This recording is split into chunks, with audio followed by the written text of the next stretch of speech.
అందరికీ praise the lord. ప్రభు అయిన యేసుక్రీస్తు నామంలో అందరు చాలా సంతోషంగా ఉన్నారని నేను నమ్ముచున్నాను. Thank you Jesus, thank you Lord, thank you Jesus, thank you Lord, thank you Jesus, thank you Lord. ఈ యొక్క రెండవ భాగంలో యోప్తా యొక్క జీవిత చరిత్ర, తన అర్పణ, తన మొక్కుబడి ఏ రీతిగా చెల్లించి ఉన్నాడు, అండ్ తను ఏమైతే మరి సమర్పించుకొని ఉన్నాడో, తను ఏదైతే సాక్రిఫైస్ చేసి ఉన్నాడో మనం తెలుసుకుని ఉందాము. తన విజయానికి రహస్యాన్ని మనం తెలుసుకొని ఉందాము. అయితే ఎప్పుడైతే యోప్తాను తన యొక్క సొంత ప్రదేశం నుండి సొంత ప్రజలే వెళ్ళగొట్టి ఉన్నారో, అదే ప్రజలు మళ్ళీ తన దగ్గరికి బతిమాలుకొని, అయ్యా మీరు మా ప్రదేశానికి రండి అయ్యా, మీరు వస్తే ఆ శత్రువులు మా దగ్గర నుంచి వెళ్ళిపోతారు, మరి ఆ శత్రువు నుంచి మరి యుద్ధం చేసి నువ్వు గెలిచినట్లయితే మా దేశానికి నిన్ను అధిపతిగా చేస్తామని ఆ యొక్క దేశ పెద్దలు ఆ యోప్తాతో చెప్పినప్పుడు సరే అని వారితో మాట ఇచ్చి మొదటగా తను దేవుని సన్నిధికి వెళ్ళి, అయ్యా మరి నాయన నేను వీరు నన్ను వెళ్ళగొట్టిన ప్రజలే, మరి వెళ్ళగొట్టినటువంటి నా దేశ ప్రజలు, నా సొంత ప్రజలే మరలా నా యుద్ధకు వచ్చి మరి మా ప్రదేశానికి రా అని చెప్తున్నారయ్యా, అధిపతిగా చేస్తామని అంటున్నారయ్యా.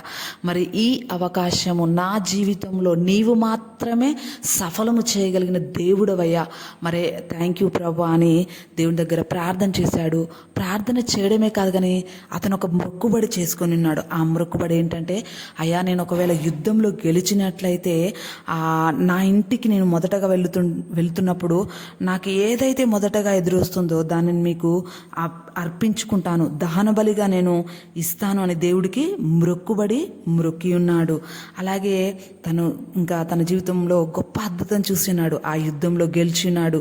ఆ యొక్క గీలాదు దేశమునకు అధిపతిగా నియమింపబడి ఉన్నాడు. సంతోషంతో తన ఇంటికి తను వెళుతుండగా ఇంటిలో నుంచి తనకిష్టమైనటువంటి గారాల పట్టి అయినటువంటి ఒక్కగానొక్క కూతురు సంతోషంతో నాట్యమాడుచు తండ్రికి ఎదురుగా వచ్చి నానా అని తనను ఇంకా హత్తుకోవడానికి వచ్చినది ఆ బిడ్డ. అప్పుడు యోప్తా దూరం నుండి చూసి ఆ బిడ్డను ఎంతగానో ఏడ్చేశాడు. తన బట్టలు చింపుకొని కన్నీరు మున్నీరు అయ్యాడు. ఎందుకంటే ఆయనకు తెలుసు, నాకు ఇంటిలో ఏది ఎదురుగా వస్తుందో అది నేను దేవుడికి దహన బలిగా ఇస్తానని చెప్పి ఉన్నాడు కదా. అందుకని తను కన్నీరు మున్నీరు అయిపోయి ఉన్నాడు.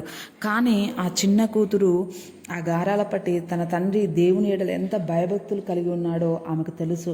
తన తండ్రి దేవునికి ఏదైనా ఇస్తాడో అని మొక్కుబడి చేస్తే ఖచ్చితంగా దేవుడికి చెల్లిస్తాడో అని ఆమెకు తెలుసు. ఎందుకంటే ఆమె చిన్నప్పటి నుంచి దేవుని యందు భయభక్తులు కలిగినటువంటి తన తండ్రిని చూస్తూ ఉన్నది, గమనిస్తూ ఉంది. ఆ రీతిగానే ఆ బిడ్డ కూడా జీవిస్తూ ఉంది.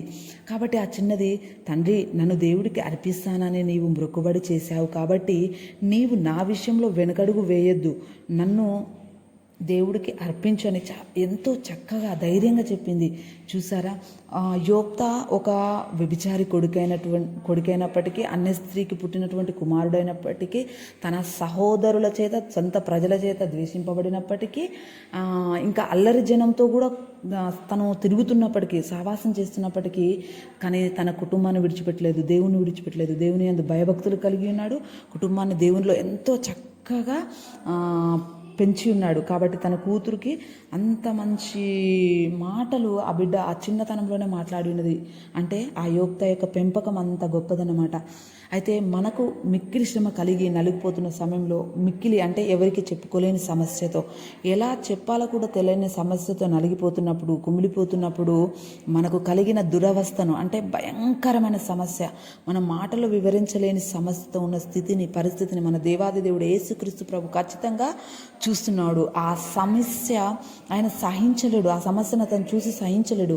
అందుకే గిలాదు దేశస్తుల రక్షణ కొరకు, వారి పరిష్కారం కొరకు యోప్తాను పంపిన దేవుడు మరి నీ కోసం, నా కోసం, మన సమస్యల కోసం యోప్తా లాంటి పరాక్రమము కలిగినటువంటి వ్యక్తులను మన ఎదుటికి తీసుకొని వస్తున్నాడు, ఎదుటిగా ఉంచి ఉన్నాడు.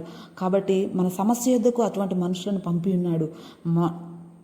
ఆ సమస్య యొద్దకు పంపి మనకు నెమ్మదినిస్తున్నాడు. కాబట్టి కేవలం మనం దేవునిపై నమ్మకం ఉంచితే చాలు, ప్రతి దురవస్థ, సమస్య, శ్రమ నుండి తప్పించబడతాం. Amen. Thank you Jesus, thank you Lord. నిజంగా మనం ఎటువంటి స్థితిలో ఉండాలి, ఎప్పుడైతే యోప్తాలాగా మనం జీవించి ఉన్నామో ప్రతి దురవస్థ మనకు దూరమైపోతుంది, ప్రతి శ్రమ మనకు దూరమైపోతుంది. యోక్తాని అధిపతిగా నిలబెట్టిన దేవుడు, మరే వెళ్ళగొట్టినటువంటి దేశంలోనే అధిపతిగా నిలబెట్టిన దేవుడు, మరి మనం ఏ స్థితిలో ఉన్నామో, పడిపోయి ఉన్నామా, లేకపోతే శ్రమలో ఉన్నామా, నలిగిపోయి ఉన్నామా, ఏదైనా మరి దేవుడికి వ్యతిరేకమైనటువంటి స్థితిలో ఉన్నామా, ఆ ఇశ్రాయేలీయులు మరి దేవుని సన్నిధికి వచ్చినప్పుడు దేవుని ఆత్మ వారి యొక్క దురవస్థను, బాధను దేవుడు చూసి సహించలేకపోయాడు. ఆ సహించలేకనే యోక్తాను పంపి వారి దురవస్థను దూరపరుచున్నాడు. కాబట్టి అందుకనే మనం ఈ రీతిలో ఉండాలని దేవుడు కోరుకుంటున్నాడు. ఆమేన్.